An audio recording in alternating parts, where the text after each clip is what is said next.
Bagian 1, Bab 1. Peristiwa-peristiwa aneh yang menjadi pokok berita itu muncul pada tahun 1904 sekian di Ohan.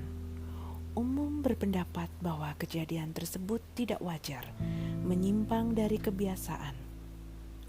Kesan pertama, memang Ohan sebuah kota biasa, tidak lebih dari sebuah pusat pemerintah daerah tingkat 1 Perancis di pantai Aljazair.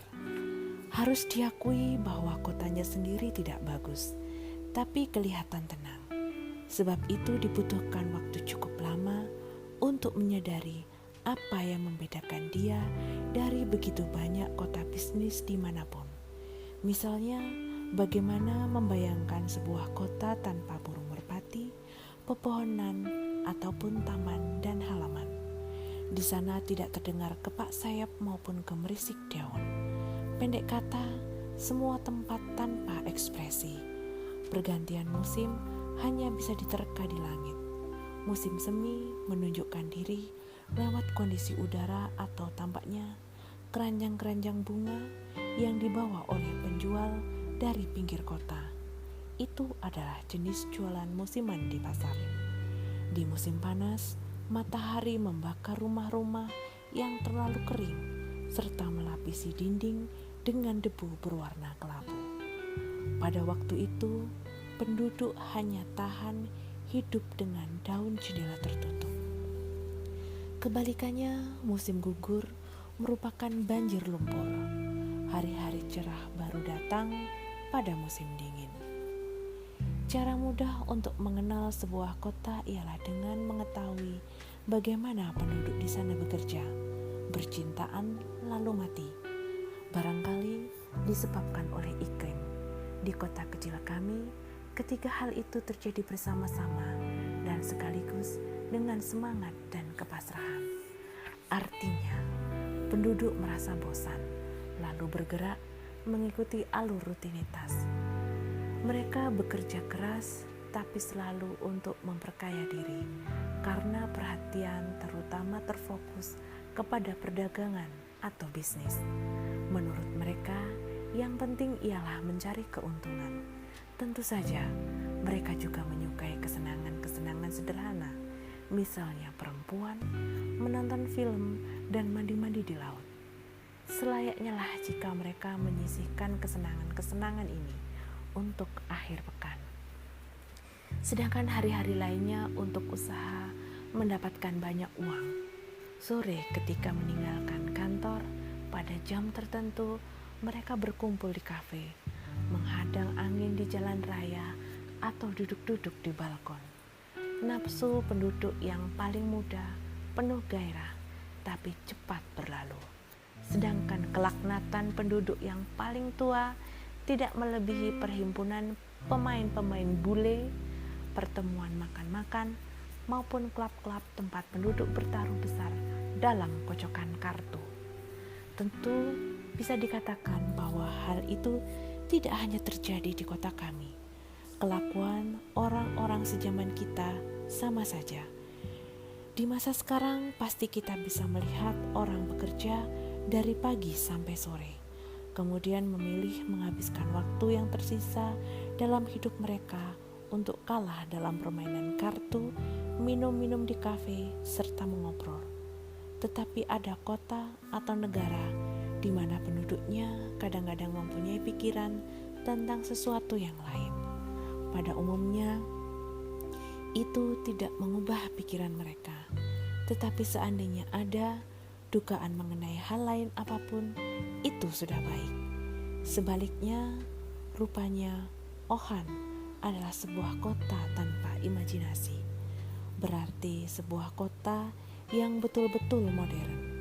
Oleh karena itu, tidak perlu dijelaskan bagaimana orang bercintaan di tempat kami. Laki-laki dan perempuan saling menerkam untuk persetubuhan secara kilat, atau mereka saling mengikat dalam kebiasaan hidup berdua hingga bertahun-tahun. Seringkali tidak ada jalan tengah di antara kedua cara yang berlebih-lebihan itu. Keadaan demikian juga bukan merupakan hal yang aneh. Di Ohan atau di tempat lain, karena kekurangan waktu maupun renungan, orang terpaksa bercinta tanpa menyadarinya. Yang lebih orisinil lagi di kota kami ialah kesukaran untuk mati. Sebenarnya kesukaran bukanlah kata tepat. Sebutan yang benar ialah ketidakenakan. Menderita sakit tidak pernah menyenangkan. Di banyak kota dan negara, orang yang sakit dibantu. Sekurang-kurangnya mereka dapat mengambil sikap pasrah. Orang-orang yang mati membutuhkan kelembutan, suka menyadarkan diri pada sesuatu. Itu hal yang wajar. Tetapi di Ohan, iklim yang keras, pentingnya bisnis yang dirundingkan, lingkungan yang tak berarti, senja yang cepat turun, dan macamnya rekreasi, semuanya memerlukan kesehatan. Orang yang sakit di kota itu tentulah merasa kesepian. Cobalah bayangkan, seseorang yang akan meninggal, terkurung di balik ratusan dinding yang menguap kepanasan. Pada menit yang sama, semua penduduk berbicara di telepon dan di kafe tentang surat kredit, tentang konosemen, serta diskon. Bisa dimengerti apa yang kurang enak dalam kematian, meskipun modern, jika dia datang secara demikian di tempat yang tidak peduli. Beberapa keterangan itu barangkali memberi gambaran secukupnya mengenai kota kami, tapi tidak perlu dibesar-besarkan.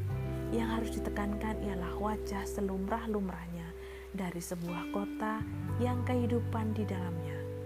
Begitu seseorang memiliki kebiasaan, dia akan melewati hari-harinya dengan mudah. Justru karena kota kami menyenangi kebiasaan, maka dapatlah dikatakan segalanya berlangsung dengan baik. Dalam hal ini tentu saja kehidupan tidak menggairahkan, tetapi sekurang-kurangnya di tempat kami tidak ada kekacauan. Penduduk yang terus terang, ramah dan gesit selalu menimbulkan cukup keseganan pada para pengunjung. Kota tanpa keindahan, tumbuh-tumbuhan maupun ruh ini keseluruhannya bersemu ketenangan. Di situ penduduk menjadi terlena.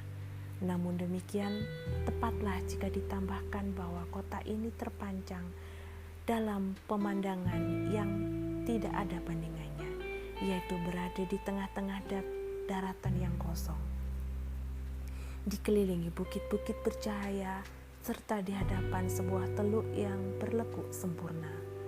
Hanya satu kekurangannya, kota ini dibangun membelakangi teluk tersebut, sehingga laut tidak kelihatan meskipun lama dicari-cari.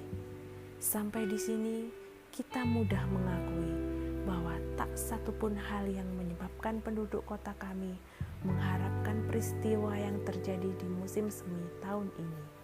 Dan yang di kemudian hari barulah kami mengerti bahwa itu merupakan tanda pertama dari serangkaian kejadian serius. Mengenai kejadian itulah kami bermaksud membuat catatan. Fakta-fakta akan tampak wajar bagi beberapa orang. Sebaliknya, bagi yang lain kelihatan mustahil. Bagaimanapun juga, penulisan catatan ini tidak boleh mempedulikan pertentangan itu. Tugasnya hanyalah mengatakan ini telah terjadi, jika dia memang mengetahui bahwa itu terjadi, bahwa hal itu melibatkan nyawa seluruh penduduk, sehingga ada ribuan saksi yang dengan tulus hati mempercayai kebenaran kata-kata penulis. Akhirnya, penulis yang akan dikenal kelak jika waktunya tiba sama sekali tidak berhak menceritakan semua ini seandainya secara kebetulan dia tidak mendapatkan sejumlah kesaksian. Dan seandainya nasib tidak melibatkan dia dalam apa yang dia ceritakan, itulah yang memungkinkan dia berbuat seperti seorang pencatat sejarah. Dan sebagaimana seharusnya ahli sejarah meskipun amatir selalu mempunyai dokumen.